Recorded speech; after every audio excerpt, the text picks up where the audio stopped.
Hello everyone. What are lower motor neuron circuits? Lower motor neurons are located in the spinal cord and brainstem and innervate skeletal muscles to initiate skeletal muscle contractions. The cell bodies are located in the ventral horns of the spinal cord and the motor nuclei of cranial nerves. The axons to the skeletal muscles go through the ventral root and spinal peripheral nerves, or through the cranial nerves. Lower motor neurons are the final common pathway to initiating movement, meaning they transmit neural information from various sources directly to skeletal muscles. Also, the lower motor neurons' spatial and temporal patterns of activation are determined by local circuit neurons, or interneurons, which are also located in the brainstem and spinal cord. These local circuit neurons receive input from higher sensory neurons and sensory motor reflexes to aid in maintaining interconnections for coordination and organization between muscle groups. As you can see here, this chart depicts an overview of the four neural structures that are in charge of movement. In a quick summation of the structures, this chart includes the descending pathways of the upper motor neurons, which are also regulated by the basal ganglia and cerebellum, as well as the synapses they form with the spinal cord and brainstem circuits, which, along with the sensory inputs, are in part of what leads to skeletal muscle contractions. We will go into more details of these structures in the following slides. The first of the four neural subsystems that are responsible for the control of movement primarily consists of the gray matter in the spinal cord, which, as you can see in the left image, is the darker portion of the vertebrae, as well as the tegmentum in the brainstem, which in the second image is identifiable by the strip of blue. The cells at work here are the lower motor neurons, which send out axons from the brainstem and the spinal cord, innervating the skeletal muscles that are responsible for the movement of the head and body. The axons extending from the brainstem innervate skeletal muscle, which is in charge of head movement, and the axons from the spinal cord innervate skeletal muscle, which is in charge of body movement. Additionally, there are also local circuit neurons. These neurons are key in receiving synaptic input that affect all lower motor neurons. The circuits that are formed through these synapses produce coordination between muscle groups, which is crucial for organized movement. The second of the subsystems that are responsible for the control of movement are the upper motor neurons, which are located in the cerebral cortex of the brain. As shown in the left image, the cerebral cortex is the thin, dark brown outer layer of the brain. The image on the right depicts the location of an upper motor neuron within the cerebral cortex and the path that it travels down in order to synapse with the local neuron circuits. In relation to the lower motor neurons, these higher center descending pathways synapse either to local circuit neurons, which have synaptic connections to lower motor neurons, or to lower motor neurons directly to initiate or guide voluntary and involuntary movements. In addition, the descending upper motor neuron pathways within the frontal lobe, which include the primary motor cortex and several sections of the premotor cortex, are responsible for the planning and initiation of voluntary movement involved in the head, trunk, and limbs. Now, unlike the first two subsystems, the third subsystem responsible for the control of movement is actually a massive, complex collection of neural circuits found within the cerebellum. These circuits have no direct connection to either local circuit neurons or lower motor neurons. Instead, these circuits end up controlling movement indirectly by regulating the activity of upper motor neurons in the cerebral cortex. Through efferent pathways, the cerebellum is able to detect and attenuate the differences in movement, also known as motor error. This error is essentially the difference in the desired movement and the actual movement performed. This correction of the movement is a key role of motor learning and a person's ability to develop long-term reductions in motor errors. Much like subsystem 3, subsystem 4, or the basal ganglia, which is highlighted in red, is also a massive and complex collection of neural circuitry that has no direct effect on local circuit neurons or lower motor neurons. This structure instead also creates movement by regulating upper motor neurons in the cerebral cortex.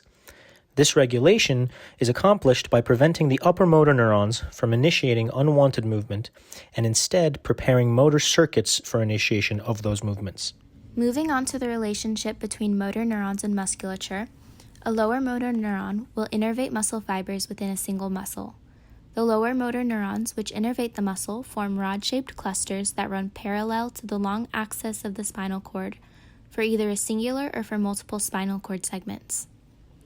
These groupings are called motor neuron pools.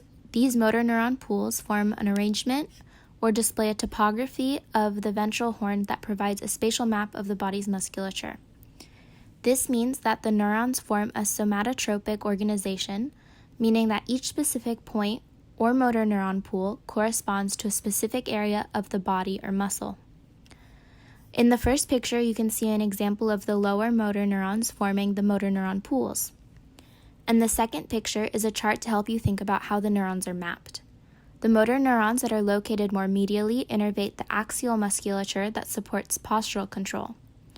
Then as you move laterally from the motor neurons that innervate the trunk, there are the lower motor neurons that innervate the shoulders, then the proximal muscles of the arm, and then the distal extremities. Another thing to note is that the motor neurons that innervate the arms are located in the cervical spine, and those that affect the legs are located in the lumbar spine. In this slide, you can see another image we included to help you picture how the motor neuron pools are organized medially to laterally within the ventral horn, moving from proximal to distal musculature. Depending on their location, the lower motor neurons also have different respective functions, as well as differences in length and number of projections. As you can see from the second image, the axons of the long-distance local circuits, which are located more medially, extend over several spinal segments and terminate bilaterally, as well as contain axonal branches that cross the midline. This arrangement helps in coordinating rhythm between the upper and lower body, as well as bilateral coordination, meaning it aids in postural control and locomotion. In contrast, the short-distance local circuit neurons, which are located more laterally, have shorter axons and are primarily ipsilateral. The short-distance local circuit neurons also extend over fewer segments and have more to do with fine motor control. On to the types of lower motor neurons. Lower motor neurons are often synonymous with alpha motor neurons. They are large motor neurons which innervate striated muscle fibers. Combined with alpha motor neurons are smaller gamma neurons that innervate specialized muscle fibers and nerve fibers known as muscle spindles. These fibers are also known as intrafusal muscle fibers and are capsular or spindle-shaped, which are embedded within the connective tissues of the muscles. Gamma motor neurons help regulate the sensory input which send information to the spinal cord and brainstem. Both types of lower motor neurons have an output to help coordinate skeletal muscle fibers on changes with movement, in particular the lengths and forces of an active muscle fiber. In this image, the alpha motor neuron are extrafusal fibers and gamma neurons are connected to the muscle spindle fiber and is an intrafusal fiber. This now leads us to the motor unit. With several muscle fibers, there is only one alpha motor neuron that innervate a group of fibers. These group of muscle fibers in one motor unit will be the same contraction type. Both motor neuron and motor unit will vary in size. Smaller alpha neurons will innervate smaller motor units that generate smaller forces. Larger alpha neurons will innervate larger motor units generating more power. In this image from our book, it shows the diagram for the motor unit. Part A of the diagram is sectioned off where the alpha motor neuron starts from the spinal cord and the axons leading to the targeted muscle. In part B of the image, the alpha motor neuron creates synapses in multiple muscle fibers. In the cross-section image, the darker red fibers are the fibers that are innervated by one alpha motor neuron.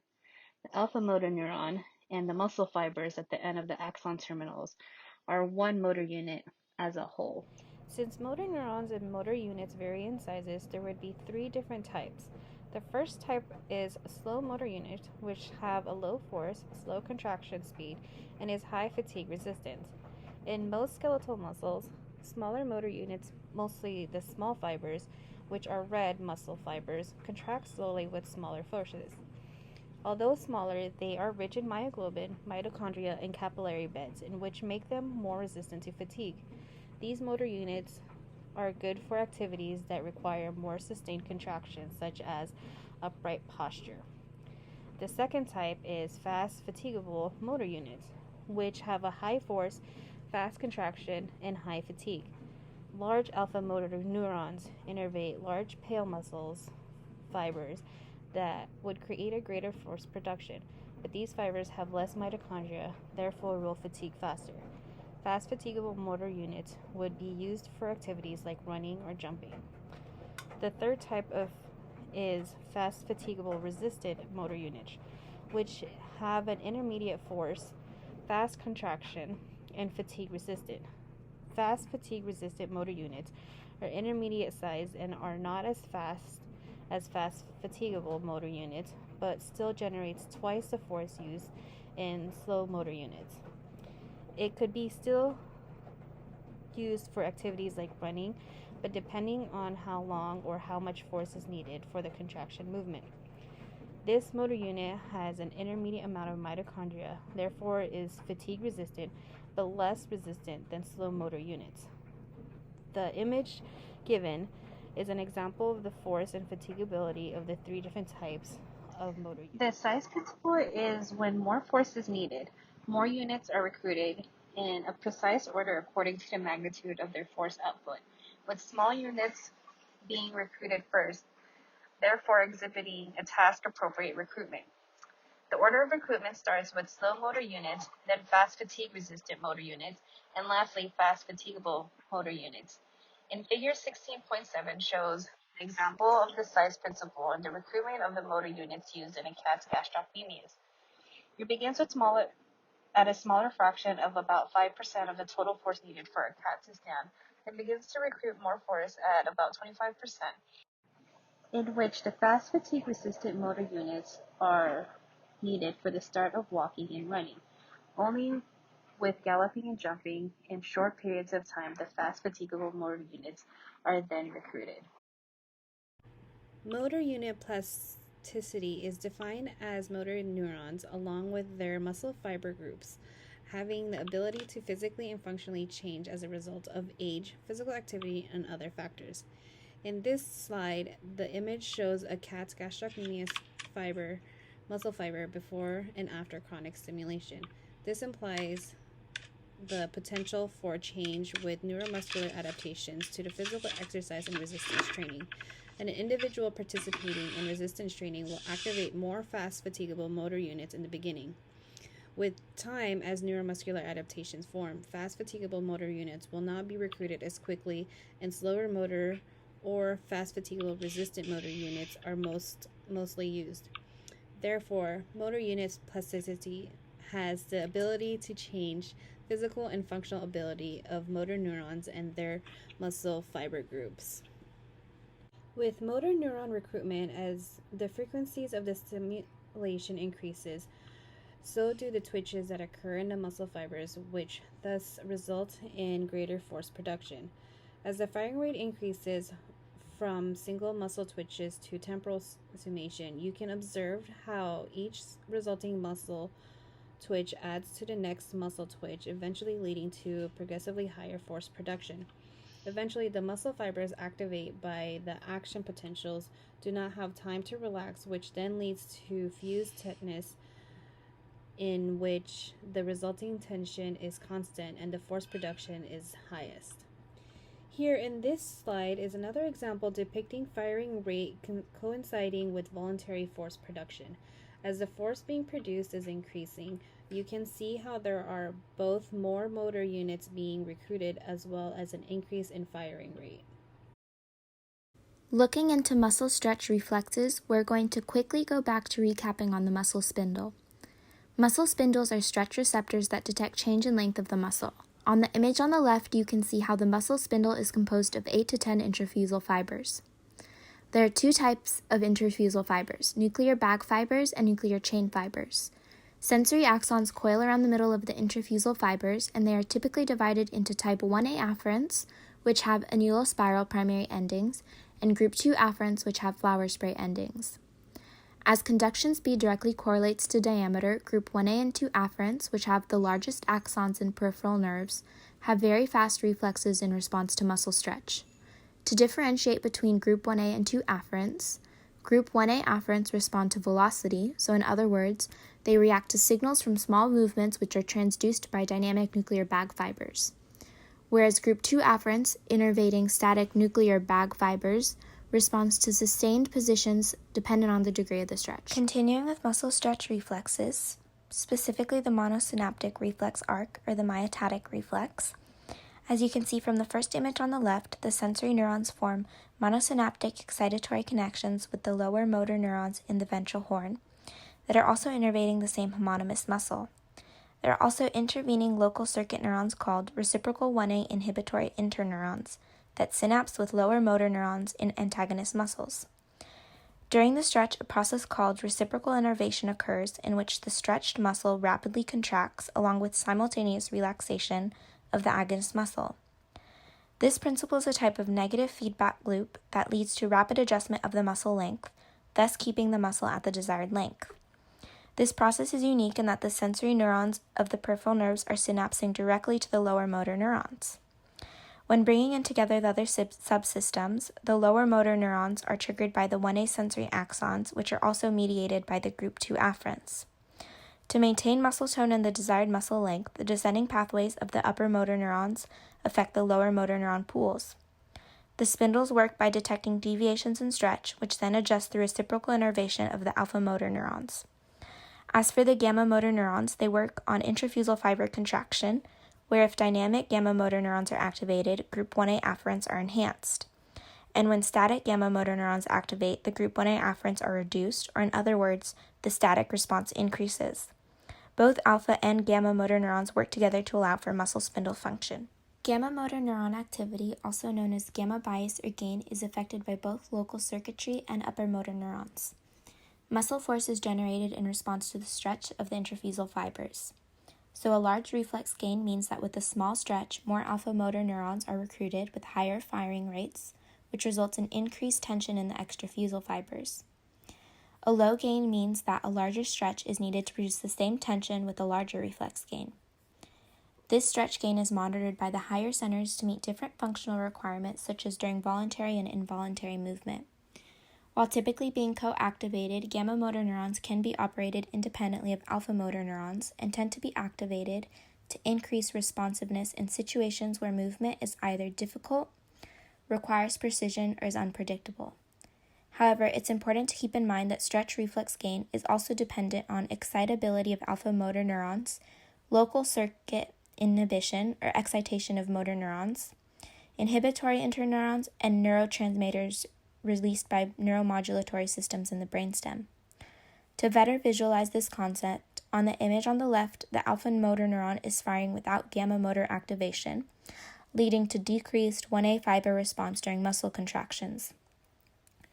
On the image on the left, where both alpha and gamma motor neurons are activating, the 1A does not decrease during muscular contraction, leading to more gain and a more efficient contraction, as the gamma motor neuron operates to help maintain tension and allows the spindle to operate along the entire muscle length. When it comes to the regulation of muscle force, one of the key players is the Golgi tendon organ, as seen in Figure A on the left. Golgi tendon organs are encapsulated afferent nerve endings, which are located at the junction of muscle spindles and the related tendons. Given the location of the organ, when a muscle is actively contracting, pressure is applied directly onto the Golgi tendon, which in turn increases the tension on the collagen fibrils and the intertwined nerve endings within the fibrils. This tension can cause activation of non-selective cationic mechanosensitive ion channels, which can result in generator potential. If the threshold for this generator potential were to be surpassed, it would cause the activation of action potential that would be propagated along the 1B axons to the spinal cord. These axons then contact GABAergic inhibitory local circuit neurons in the spinal cord, which synapse with alpha motor neurons that are innervating the same muscle. This entire process makes the Golgi tendon organ act as a negative feedback system in which it regulates the tension of the muscle and can respond accordingly depending on how much tension is applied to the muscle. By decreasing the activation of a muscle when abnormally large forces are applied to it, the Golgi tendon organ protects these muscles. As we've now covered, muscle spindles and the Golgi tendon organ are a fantastic cooperative team that support each other to regulate overall motor performance. As we look at passive muscle stretch as seen in Figure A, the change in length is occurring in the muscle fiber and not the fibrils of the tendon, since the fibers are more elastic in comparison. This would mean that muscle spindle activity increases with muscle stretch, and there is little change in the Golgi tendon organ. However, if we look at active contraction, we see that force is transmitted to the tendon and is transduced by the Golgi tendon organ.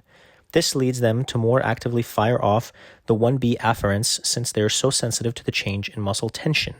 In short, both the muscles, spindles, and Golgi tendon organ are feedback systems in which the spindles maintain muscle length and the Golgi tendons maintain muscle force. For flexion reflex pathways, we have to look at the muscles that are being utilized and what those muscles are doing. In both images, we see that the person steps on a thumbtack and the initial response is to pull away from the pain. Despite the speed at which we pull away when we feel this type of pain, the actual mechanisms are relatively slow in terms of neuronal firing. The reflex pathway involves slowly conducting afferent axons, which lead to the stimulation of nociceptive sensory fibers, which causes the withdrawal of the leg. As you can see from the images, the leg stepping on the tack has the flexor muscle activation, while the standing leg has the extensor muscle activation to provide support. The extensor muscle of the stimulated leg and the flexor muscle of the standing leg, however, are inhibited. Local circuit neurons or interneurons in the spinal cord can also coordinate complex movement patterns in locomotion and control rhythmic movements as opposed to just responding to sensory input. These local circuits are called central pattern generators, and just to reiterate, the central pattern generators can control both the timing and coordination of movement patterns, such as with locomotion. However, given the complexity of the movements, the higher centers also work towards spatial and temporal activation patterns and coordinating movement between limbs. To observe these central pattern generators, researchers studied leeches and lampreys as their bodies are composed of repeating muscle segments, each with their own specific neurons that must work together to coordinate sinusoidal movement. Researchers were able to observe in the leech how the central pattern generators coordinate the movements by firing rhythmically to control the sensory and motor neuron signals from segment to segment and between the ventral and dorsal motor neurons innervating the muscles as they contracted and relaxed to produce the movement. With the lampreys and their continuous spinal cords, the researchers observed how excitatory premotor interneurons release neurotransmitters to excite other interneurons. They also observed how some of the interneurons in the lamprey formed connections across the midline to coordinate pattern generation on both sides of the lamprey, and how rhythmically coordinated the activity was across the segments. The study on lampreys was important because as a simple vertebrate, studying the lampreys formed a basis for more complicated spinal circuitry in vertebrates. Here in this slide, we have mammalian locomotion showing the swing and stance phase of locomotion, the step movement for different gaits, as well as the central pattern generator circuit. As cats are quadrupeds, change in gait speed also affects locomotive patterns. Up until the point of gallop, the feet are synchronized with right forelimb and left hind limb and vice versa. With the gallop, the two front limbs and two hind limbs are synced with each other. Through various experiments using dopamine precursor injections and spinal transection, researchers discovered that movement is not solely a reflexive response, as ambulation could still be induced via the local circuits. This proves that movement patterns are a product of sensory input, higher centers, and the local circuitry, aka the central pattern generators coordinating each limb. Also, for the movement sequences, the local circuitry is coupled with modular circuits for multi-limb coordination. However, when translating the study to humans or bipedalism, the ability for rhythmic movement with damaged descending pathways was reduced in comparison to cats. Lower motor neuron syndromes are clinically characterized diseases involving muscle atrophy and weakness that stem from the degradation of lower motor neurons specifically.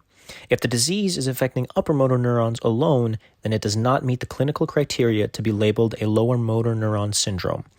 Typically, with diseases affecting lower motor neurons, like lesions shown in the image, the innervation of skeletal muscle and the overall effectiveness of the muscle for the individual is negatively affected. Many of the common effects of lower motor neuron syndromes include paralysis and a loss of reflexes. Reflexes tend to become slow, sluggish, or are inhibited altogether. One of the most well-known lower motor neuron syndromes is ALS, or Lou Gehrig's disease. This disease causes muscles to waste away due to low motor neuron involvement. If the muscles are not used, since they can't be, they atrophy. That being said, however, this disease is covered more in depth by another group, and they will review the material in more detail.